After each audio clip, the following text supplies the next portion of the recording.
misconceptions about meditation and what it is, and kind of, I think people think they have to learn to sit in some bizarre kind of posture or give their life savings to some kind of strange cult. Where, people wish to give you their life savings. I'm sure you'd be happy to take them, but maybe it's just worth explaining exactly how it does work. Absolutely. Well, I don't know how many of the group who are listening have done the stop process, which is basically about coming back into the here and now. It's what we call the sort of grounding process, which is getting in touch with having your feet on the ground, if you like, rather being off in your head in some stressful thought or whatever. Meditation is, I put quite simply, a state of relaxed, centered awareness, where you feel not only in touch with yourself, but part of a much bigger whole. There's nothing mystical about it. It can be a spiritual experience, but there's nothing difficult, or it's entirely natural. We get into meditative states quite naturally. For instance, that sort of time when you might be just pondering out of the window, looking at something nice and feeling sort of quite okay in yourself and in touch with, there being a support somewhere for you. So it's a very simple, natural process. And I think also something that's probably just worth mentioning as well is that the place that you can train people to go into meditation, where effectively they're going into what's called the witness state, where they start to witness their thoughts as opposed to running with their thoughts. Yeah. Yes, absolutely. I guess the sort of meditation which I teach, and I'm coming very much from my experience as a body worker therapist and as a healer. I'm really interested in how the mind and the body connect.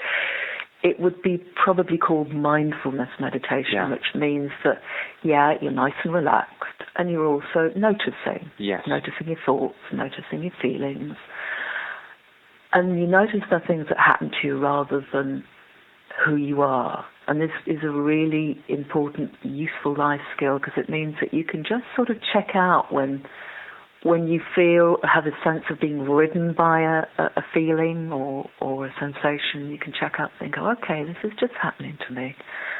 It's not everything that I am.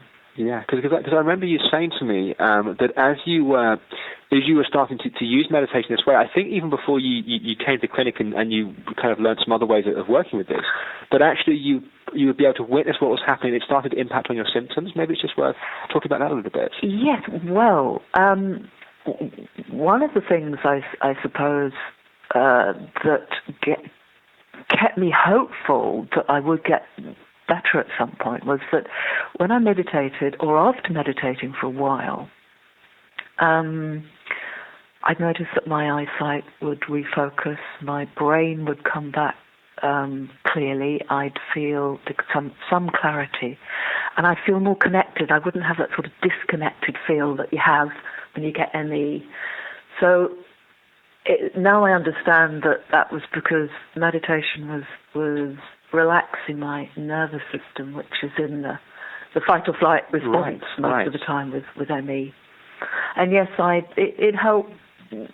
It did help me, I guess, understand a lot of things about aspects that I needed healing.